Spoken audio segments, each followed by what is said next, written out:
Legend has it that a person's chances of playing in the Super Bowl are greater than their chances of competing for the title of Miss America or Miss USA. Samantha Washington, a University of Nebraska-Lincoln sophomore, has beaten those odds twice. The Queen previously held the title of Miss Nebraska's Outstanding Teen and competed in the Miss America's Outstanding Teen pageant in 2013. Now, she's trying her luck, or rather, her practiced skills at the Miss Teen USA competition as Miss Nebraska Teen USA. In the peak of her preparations for the national pageant in Phoenix, Arizona, the last week of July, Washington is in the midst of defining her six-pack for her swimsuit walk and is making plans to take her platform on adoption nationwide. The Minority Ethnic Studies and Fashion Merchandising double major is hoping to again make history, and challenge the perfect girl pageant queen stereotype by letting loose and being her goofy self.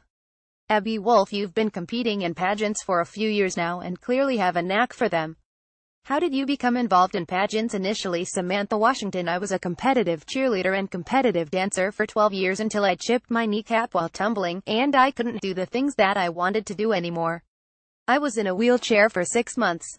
During that time, I focused more on singing, which I love as well, and that led me to talent competitions. I had been watching the Miss America, Miss USA and teen competitions every year since I was little, and I suddenly realized they were a great opportunity. So, the day I got out of my wheelchair, I hopped up, met with a coach and started preparing for my first pageant immediately. Now that you are preparing for your second national competition, how are you going about getting ready, and how are your preparations for this pageant different from when you got ready for your first national one, Miss America Outstanding Teen SW? I feel like the Miss USA, or the Miss Universe organization in general, is a lot more of a mental head game than Outstanding Teen is. That's a big part of it. I have to make sure that my thoughts are right, that I'm going into it with a good attitude, stuff like that. The main difference in physical preparation is that, instead of busting my talent really hard, I'm trying to make my body the best it can be, because there is such a big focus and emphasis on that in the Miss USA organization. Washington is double majoring in Minority Ethnic Studies and Fashion Merchandising Image via Washington. How do you tackle the challenge of strengthening your mind enough to handle the pressure of this level of competition? What's been the trickiest thing to keep in check? SW As I've gotten older, comparing myself to other girls in terms of body image is something I focus on not getting wrapped up in. I am one of the oldest girls in the competition. I'm 4 years older than most contestants. Some haven't gone through puberty yet, they're stick thin and don't have to diet or do anything to achieve the body image that they want. But for me, since I am older and in college, I have to diet all the time and work out all the time. It's hard to look at them without wondering why I don't look like they do, but I have to realize it's because I'm older. I've found a coach who is able to help me get into the right mindset and see that my age is a leg up for me in the competition. I've had experiences the young girls haven't had yet, and I've lived on my own for so long that I've done things for myself that the younger 15 and 16-year-old girls haven't done. That's where the benefit of my age comes in. Healthy body image and not comparing myself to others are my two biggest things right now, but I think my age will help me get past them and think positively. How do you feel pageants reward you for all of the hard work that you put into getting competition ready and being a queen? What do you value most about pageantry? SW My favorite thing to tell everyone is the people I meet, which everyone says. But we, my MAOT sisters and I, still talk every single day. There's just a special bond that you find.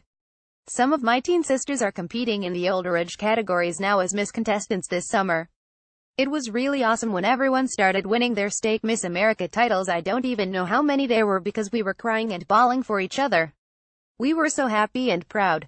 That's truly my favorite thing. I've met some amazing role models, too.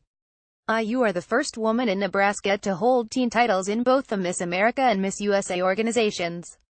Do you think you'll continue competing for titles as a Miss in the future? SW Yes, I am the first person to hold a state title in each of the organizations as a teen, and eventually, I want to hold all 4 titles. I also want to keep competing because it'll get to expand my platform cause adoption.